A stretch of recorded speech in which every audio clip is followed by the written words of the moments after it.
Oi, gente! Chegamos à nossa aula 5. Nós vamos falar hoje sobre um assunto muito importante para a filosofia e também muito importante para a sua vida, mesmo que você não queira.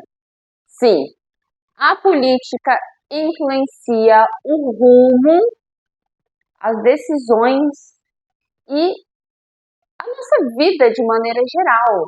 Não tem como a gente fugir das decisões políticas. A política, ela já tem uma ligação muito forte com a filosofia pelo próprio nome, porque política vem de polis, que significa cidade em grego. Todos nós somos o quê? Cidadãos. O cidadão é o que? É o filho da cidade. Então, todos nós somos filhos da política. Somos resultados do que a política faz. Concordando ou não com as decisões políticas, a gente não tem como deixar de se envolver com ela. Inclusive, Aristóteles, já dizia que o homem é um animal político. Um homem isolado de todos e de tudo, ele se transforma num selvagem, numa besta, ou num deus. Mas nós já vimos casos de seres humanos que foram, que cresceram, que não posso dizer que foram criados, mas que viveram absolutamente distantes da civilização, da polis, da cidade, do mundo político, e eles não conseguiram desenvolver a sua humanidade plenamente. Então, nesse sentido, Aristóteles tem toda a razão. O homem é um animal político, porque ele isolado, ou ele se tornará um deus, ou ele se tornará uma besta. E nós nos tornamos humanos porque vivemos em sociedade, na polis, somos filhos da política. Só que assim, claro que não foram os gregos que inventaram a dinâmica política.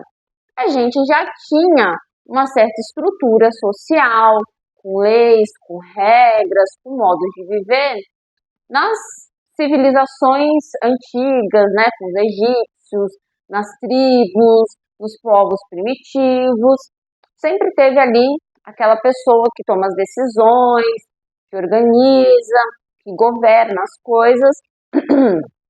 Porém, foram os gregos, ou melhor dizendo, os filósofos gregos, que começaram a tratar a política como uma teoria de Estado. Começaram a olhar essa organização social de forma crítica.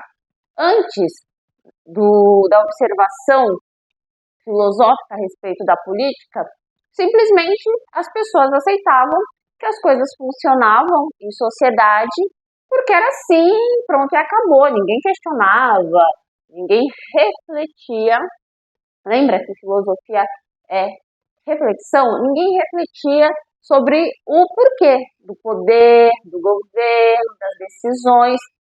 E ali, primeiramente, com os sofistas, depois com Platão e Aristóteles e por aí vai, a filosofia se torna esse campo do conhecimento que vai estudar a política. Política é uma coisa que está muito ligada à força e poder. E todos nós temos isso. Porém, individualmente, a nossa força e o nosso poder é limitado. Quando a gente pensa em força, a gente pensa na nossa força física, na nossa força de trabalho, na nossa força de vontade. Mas isso no campo individual fica muito limitado. Quando a gente trata de política, a força se torna algo grande, massivo, porque é a força do Estado. Inclusive, é uma força que legalmente pode ser usada contra qualquer um de nós. O Estado, ele é detentor da violência de forma regularizada. Se você duvida do que eu estou falando, simplesmente vem aqui para o centro de São Paulo e tente invadir a prefeitura de São Paulo e lá dar um soco na cara do prefeito. Com certeza você vai sentir ali a força do Estado contra você de forma arrebatadora, né? Se não fatal, e com toda justificativa.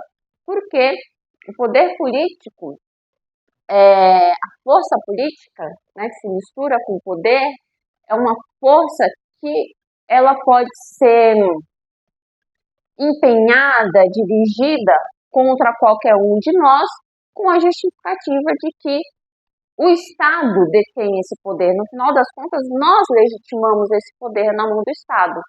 A força coercitiva do Estado é muito grande, muito pesada. Ela que dá uma segurada aqui na nossa onda. É muito diferente daquela força física que a gente usa para resolver nossas questões do dia a dia. Digo força física, não a violência contra o outro. Porque até mesmo para que a gente use a violência contra o outro, o Estado vai interferir. Na verdade, o Estado diz que nós não podemos usar a nossa força contra o outro. E se a gente usa, o Estado vai decidir, analisar se é ou não uma justificativa para isso. Ou seja, força para o Estado, a gente falar de uma forma mais clara, significa que dentro do campo político é o Estado que é o detentor da violência. Só ele pode usar a violência. E não adianta você dizer que é um Estado pacífico, porque o Estado é o dono da força e da violência, é um dos seus poderes. E o poder, que é uma característica política também, a gente vê essa diferença do nosso poder individual para o poder político, porque a gente pode algumas coisas, mas o nosso poder, ele acaba se tornando algo também muito limitado, porque o nosso poder, ele interfere de uma forma muito limitada, ele vai interferir ao nosso redor, em algumas coisas, e você pode ver que qualquer pessoa que vá aumentando o seu poder, sempre acaba se envolvendo com questões políticas. Então, o Estado, a política também tem essa detenção, né? Também é dono do poder. A gente não consegue escapar disso. E a gente vê o poder do Estado na execução das leis, nas diretrizes da cidade, nas punições, na administração financeira, enfim, o poder do Estado está por todos os lados, na censura, enfim. Em coisas boas, em coisas ruins, o poder está na mão do Estado. Não tem jeito de você ter uma ligação muito forte, com um poder muito grande e conseguir se esquivar do mundo político. E aí, onde é que entra a filosofia? Além dessa questão de refletir sobre o mundo político, né? Se essa área do conhecimento fala assim, não, a gente vive numa estrutura social que organiza as pessoas, então a gente precisa saber como funciona, então, o que é a política e o que ela pode ser. Esse é, resumindo, o papel da filosofia em relação à política. A filosofia chega e olha essa organização e fala, olha, primeiro eu quero entender o que é, certo? Antes da filosofia, as pessoas não se questionavam por que você tinha alguém que mandava e por que o resto obedecia. E o que pode ser? Será que dá para melhorar? Será que do jeito que está é o suficiente? Não deveria ser melhor? Resumindo, isso faz com que a gente compreenda a importância da política na nossa vida, no nosso dia a dia, e até a próxima aula, onde nós vamos falar mais detalhadamente sobre a história da filosofia política. Lembre-se de se inscrever no canal e até o próximo vídeo. Tchau!